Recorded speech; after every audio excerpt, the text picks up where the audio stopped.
पुराने समय में एक बड़ा ही सुंदर राज्य था। उस राज्य का राजा बड़ा ही उदार, धर्मात्मा और प्रजा को प्रेम करने वाला था।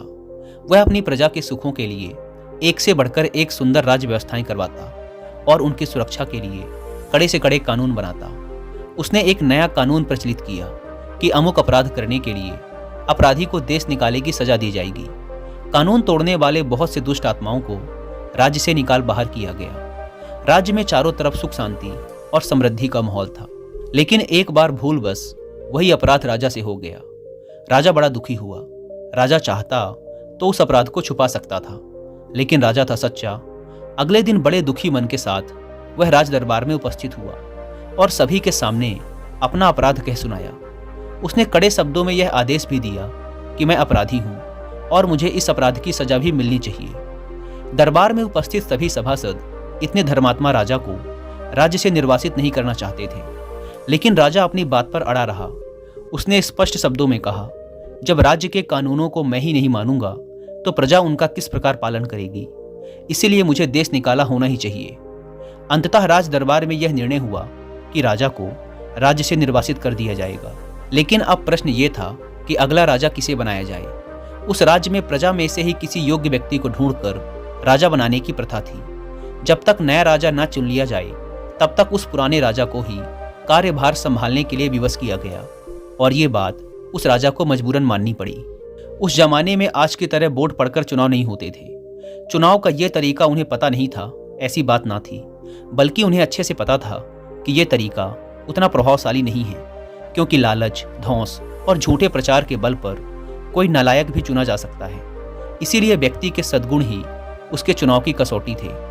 जो भी व्यक्ति सभी में अपनी योग्यता को सिद्ध करता वही चुन लिया जाता। जितना उस राज्य का राजा धर्मात्मा था, उतना ही उस राज्य का प्रधानमंत्री भी बुद्धिमान था।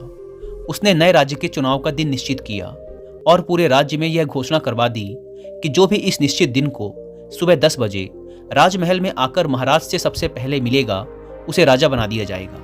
राजमहल एक पथरीली पहाड़ी पर मुख्य शहर से लगभग 2 मील की दूरी पर जरूर था, लेकिन उसके सभी द्वार खोल दिए गए थे। भीतर जाने की कोई भी रोक टोक ना थी। राजा के बैठने की जगह भी खुले में थी और वो घोषणा के दौरान सभी को चिल्ला चिल्लाकर बता दी गई थी। राजा के चुनाव से 2 दिन पहले प्रधानमंत्री ने सारा शहर खाली करवाया और उसे अच्छी तरह से सजवाया।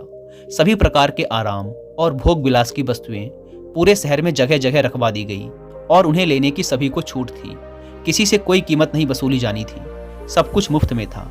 कहीं मेवे मिष्ठान के भंडार खुले हुए थे तो कहीं खेल तमाशे हो रहे थे।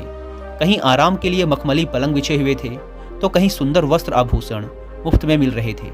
सुंदर और कोमल अंगों वाली युवतियां लोगों के सेवा सत्कार के लिए खड़ी थी। जगह जगह राजकीय नौकर हाथ में दूध और शरबत की गिलास लिए खड़े थे। इत्रों के छिड़काव और चंदन की सजावट से पूरा शहर महक रहा था। शहर का हर एक गली कूचा ऐसे सजा हुआ था मानो कोई राजमहल हो। चुनाव के दिन सुबह से ही राजमहल के सारे द्वार खोल दिए गए और लोगों को उस सजे हुए शहर में आने की अनुमति दे दी गई। शहर के बाहर खड़े प्रजाजन जब शहर में घुसे तो उसकी सजावट देखकर हक्के बक्के रह गए। मुफ्त के शरबत और दूध हर कोई पीने लगा। किसी ने मिठाई की दुकान पर आसन जमाया तो कोई सिनेमा देखने जा बैठा। कुछ मुफ्त के गहने और कपड़े पसंद करने लगे तो कोई सुंदरियों के गले में हाथ डालकर नाचने लगा। सभी लोग अपनी अपनी रुचि के अनुसार सुख सामग्री का उपभोग करने लगे।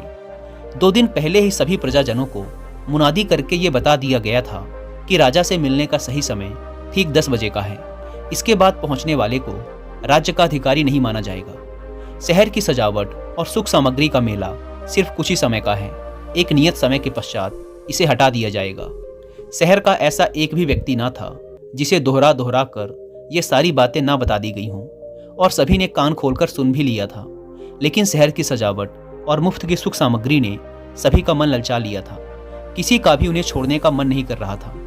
राज मिलने की बात को लोग उपेक्षा की दृष्टि से देखने लगे। कुछ सोच रहे थे कि दूसरों को चलने दो, मैं भागकर उनसे पहले पहुंच जाऊंगा। कुछ ऊँघ रहे थे कि अभी तो बहुत समय बाकी है। कुछ का विचार था कि सामने की चीज़ों को ले लो, अगर राज्य ना मिला तो ये भी हाथ से जाएंगी।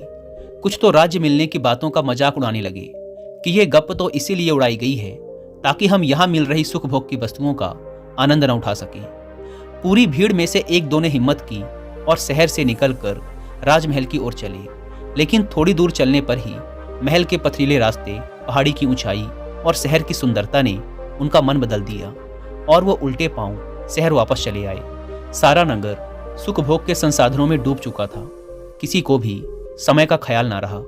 10 बज चुके थे, लेकिन हजारों प्रजाजनों में से कोई भी राजमहल ना पहुंच सका। बेचारा राजा दरबार लगाए अकेला बैठा रहा। प्रधानमंत्री मन ही मन खुश हो रहा था कि उसकी चाल कैसी सफल रही। जब राजा से मिलने कोई न आया तो मजबूरन उसी राजा को फिर से राज्य का कार्यभार संभालना पड़ा। दोस्तों, ये कहानी काल्पनिक है, लेकिन ये मनुष्य जीवन की सच्चाई को दर्शाती है। हम भी तो अपने आज के छोटे छोटे सुख भोगों के लिए अपने जीवन के लक्ष्यों और उज्जवल भविष्य की आहुति दे देते हैं। हम में से किसे नहीं पता कि हमारे पास लक्ष्य प्राप्ति का समय सीमित है, लेकिन हम फिर भी इसे अपने झूठे सुखों के लिए बर्बाद करते रहते हैं और समय हाथ से निकल जाता है। हर विद्यार्थी को पता है कि उसके पास इस परीक्षा को पास करने का एक नियत समय है और फिर ऐसा समय दोबारा नहीं मिलेगा, लेकिन वो फिर भी अपने समय को सिर्फ थोड़ी देर के मजे के लिए गप्पे मारने, यूट्यूब शॉर्ट्स देखने, इंस्टा रील देखने या बेवजह घूमने भागने में बिता देता है। उसे लगता है कि दूसरों को पढ़ने दो, मैं आखिरी के कुछ दिनों में ज़्यादा मेहनत करके रात रात भर जाग के सबको पीछे छोड़ दूंगा।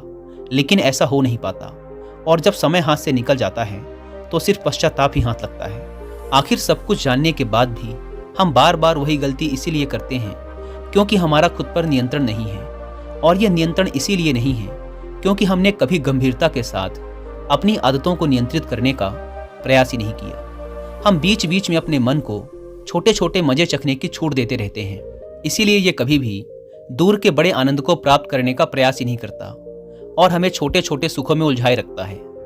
हर काम के लिए समय सीमित है क्योंकि जीवन कभी भी खत्म हो सकता है, लेकिन हम में से कितने लोग हैं जो इस घोषणा को याद रखकर झूठे सुखों में नहीं डूबे रहते और अपना हर दायित्व समय पर पूरा करते हैं। अवसर चला जा रहा है और हम आज के छोटे छोटे सुखों के भुलावे में पड़कर अपने अनमोल समय को बर्बाद किए जा रहे हैं और उज्जवल भविष्य की ओर आंख उठाकर भी नहीं देख रहे। हमारे इस व्यवहार को देखकर प्रधानमंत्री शैतान मन ही मन खुश हो रहा है कि मेरी चाल कैसी सफल हो रही है।